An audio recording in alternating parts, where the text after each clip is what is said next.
हाँ, नर्मदा, माता नर्मदा जी का नाम था और मंदोदरी जी का नाम था। हाँ, मंदोदरी, तारा, बहुत सारी स्त्रियों का नाम था। पतिव्रता नारी।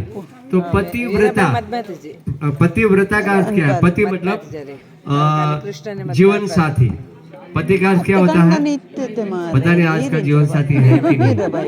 लोग शादी करते हैं, जो 40 साल 35 साल के ऊपर के हैं वो ज्यादातर इस सभ्यता को अच्छे से स्वीकार करते हैं, पतिव्रता धर्म को। लेकिन वर्तमान में ऐसा हो गया है कि वर्तमान में जो लोग शादियां करते हैं, वर्तमान में जो नई पीढ़ियां, तो वो तो अगर पति थोड़ा कुछ बोल देता है तो तुरंत घंटी बजाता है, मम्मी पापा चालू हो जाता है लोग। और माँ बाप भी समझते नहीं है कि हमारी लड़की की भलाई इसमें होगी कि वो अपने पति की बात को सुने, है ना। ऐसा नहीं बोलेंगे आप पति बोले वैसा करो। माँ बाप भी बेचारा उनकी लड़की की बातों पे ही हाँ हाँ मिलाते हैं, और लड़की का जीवन और बेचारा वो पति। पतिव्रता, पति मतलब जीवन साथी, व्रता मतलब जीवन साथी के सेवा करना। आजकल गरम गरम रोटी मिल जाए, है ना, जो कि पुरानी जो 40-35 से ऊपर है वो तो अच्छे से अपने पति की सेवा करती है, लेकिन नया संस्कृति उठती बेचारे 8-9 बजे और उसको टिफिन सुबह का खाना मिल जाए तो सौभाग्य से मिलता है, इसका जीवन सफल हो जाए।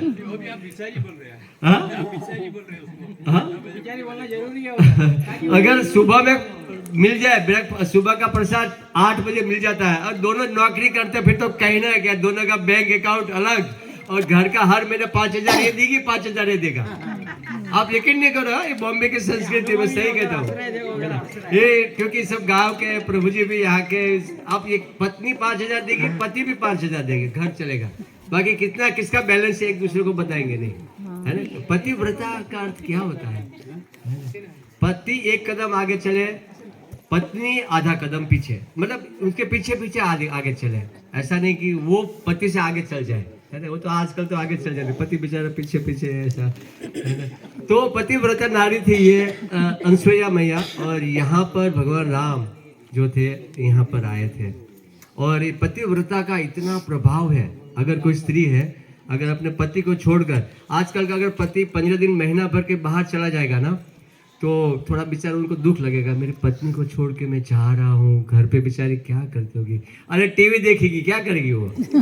हाँ, उनको को वियोग, पहले वियोग हुआ करता था, है ना, फोन पे नहीं हुआ करता था। अभी तो कहाँ हुआ, ठीक है हम तो अपना सीरियल देख रहे हैं, अपना अपने मजे में प्रसाद खा रहे हैं, बढ़िया। पहले तो वो खिलाती थी फिर खाती थी। हाँ, देखो प्रभु जी का अनुभव है। माता जी साथ में जॉब कर रहे हैं माता जी। ओके, पहले माताएं आज भी जो है, बहुत सारी माता है जो है जानती है कि पहले पति को खिलाते फिर वो खाती है, लेकिन आजकल ऐसा नहीं है। मेरा शरीर अच्छा नहीं हो, पहले खाएंगे और फिर खिलाएंगे। वो लेट आने दो, वो आके बेचारे को गरम रोटी, सीरियल चालू है, थोड़ा बैठो बाद में रोटी बनाओगे। बेचारा ऑफिस से आया, गरम पानी ठंडा पानी उसको मिलना आजकल बहुत दुर्लभ हो गया है। अरे मीठी वाणी बोले, एक लड़का बोला मेरे पास आके कि प्रभु जी उसका शादी हो गया। बोला हाँ ठीक है, बस बरोबर चल रहा है। बोला हाँ सब ठीक चल रहा है।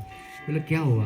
बोला अमेरिका से मैंने लड़की से, अमेरिका में जॉब करा, अमेरिका की लड़की का शादी किया। बोला प्रॉब्लम क्या है? बोला लड़की तो बहुत अच्छी है। बोला वो, बोला प्रॉब्लम, कुछ तो प्रॉब्लम होगा। बोला प्रभु जी दिन में अगर 3 बार अगर फोन करता हुआ मैं आई लव यू नहीं बोला तो मुझे शाम का खाना ही नहीं मिलता है। बोला मैं इंडिया में बोले इतने सारे अच्छी लड़के थे, आप अमेरिका से शादी करके क्यों लेके आए आप?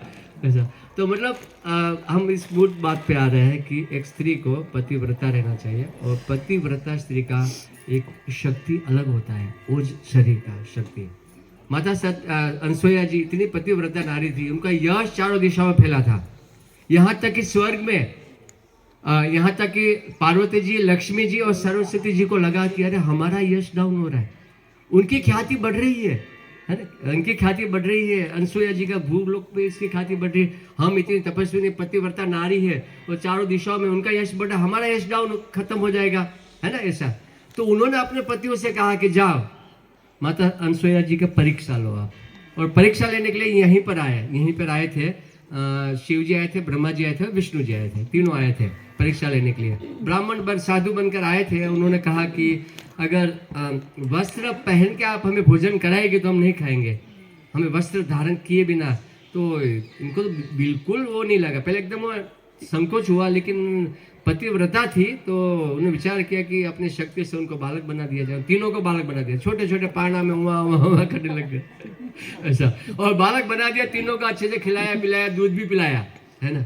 और एक दिन हुआ, 2 दिन हुआ, और बात पार्वती जी, लक्ष्मी जी और सरस्वती जी के पास पूछा, हमारे पति अभी तक वापस क्यों नहीं आए। वो आई भागते हुए यहाँ पे, किसी ने कहा छोटे बच्चे बना दिए। अरे बाप रे, हमारे पति चले जाएंगे और बच्चे आई तीनों, कहा हमारे पति, बोले पारना में हुआ करे, ले जाओ अपने अपने पति को कि उन्होंने माफी मांगा, हमसे गलती हो गई है, हमसे गलती हो गई है कि हमने आपकी परीक्षा लेना चाहा, माफी मांगा। और फिर वास्तव में उनके बल से, पतिव्रता का शक्ति से उन्होंने वापिस अपना स्वरूप प्रदान किया। तो ये जो कथा है, हम यहाँ पर ये हुई थी, भगवान राम यहीं पर आए थे।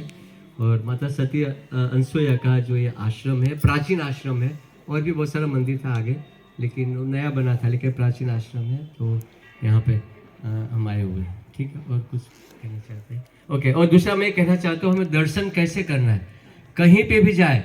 देखिए, आप रज उठा लीजिए थोड़ा प्लास्टिक में, ऐसा नहीं कि पाव किलो आधा किलो रज उठा लिया, थोड़ी सी रज उठा लीजिए प्लीज़, क्योंकि हम ऐसी जगह पे हम भी वापस आ रहे हैं, हमारे लिए भी मुश्किल है, आप लोग तो मुश्किल है। थोड़ी रज ले लीजिए, धूल, फिर बाद में घर पे उसको छिटक सकते हैं, लोगों को दे। रज को नया मकान बना रहे, वहाँ देख सकते, घर में आप पूरा घर को छिटक सकते हैं। सभी जगह का थोड़ा थोड़ा रज लीजिए, तो 200 ग्राम रज होगा, घर पहुँचते पहुँचते 250 ग्राम रज। और जहाँ जाते हैं वहाँ से थोड़ा जल ले सकते हैं, अगर आप कर सकते हैं। अगर ये भी नहीं करो, प्रणाम तो करना ही है। जहाँ जाते हैं वो दूर से पहले, या तो आप, हमारी तो सेवा है, हम तो बाद में भी प्रणाम करते हैं, आपको प्रणाम तो करना। प्रणाम कैसे करना? ऐसे पंचांग प्रणाम करना। ये मस्तक जो है, ये मस्तक हर एक जगह पे झुकना चाहिए। हाँ, तो आप ऐसे कर दीजिए, यहाँ तक तो इतना झुक, या तो सीढ़ी बीढ़ी पर कहीं पे भी ऐसा झुके, या तो अगर कोई ज्यादा हेल्थ का प्रॉब्लम है तो सर तो झुका के प्रणाम कीजिए। हर जगह को आप प्रणाम कीजिए। जल पे आचमन कीजिए, नहीं कर पाते तो वहां से जल लीजिए। और बहुत नम्रता से यात्रा का लाभ लेना है, हम्बलता से, हम्बलता से, नम्रता से हाथ जोड़ते हुए, प्रणाम करते हुए, और भगवान का नाम का जप करते हुए। कैसे? माला, किन किन भक्तों के पास माला नहीं है? माला, माला हम आपको आज पटना के समय पे माला देंगे। माला करते हुए यात्रा का लाभ कौन ले पाएगा? सबसे ज्यादा कौन ले पाएगा? जो माला करता है वो। कितने लोग 16 माला के ऊपर माला कर, हाथ ऊपर कीजिए, 16 माला के ऊपर। ओह, कितने लोग जो माला कर ही नहीं रहे? देखो माता जी 2 हाथ ऊपर कर रहे हैं, माला कर ही नहीं रहे, पहली बार है, माला नहीं है। प्लीज आप माला कीजिए, यात्रा का पूरा लाभ लेके जाइए। क्या कीजिए? पूरा लाभ लेके जाइए। और प्रभु जी हमारे साथ है, और उनको भी अच्छा लगेगा कि यहाँ के भक्त लोग माला कर दो। कीर्तन चालू है, आपको बहुत अच्छा भी लग रहा है, माला करते हुए आप ज्यादा लाभ लीजिए। हरे कृष्ण। हर संध्या को हमें राम घाट पे आरती दर्शन भी करना है, समय कम है। श्री प्रभुपाद की। सब लोग गाड़ी में बैठे, हाँ सब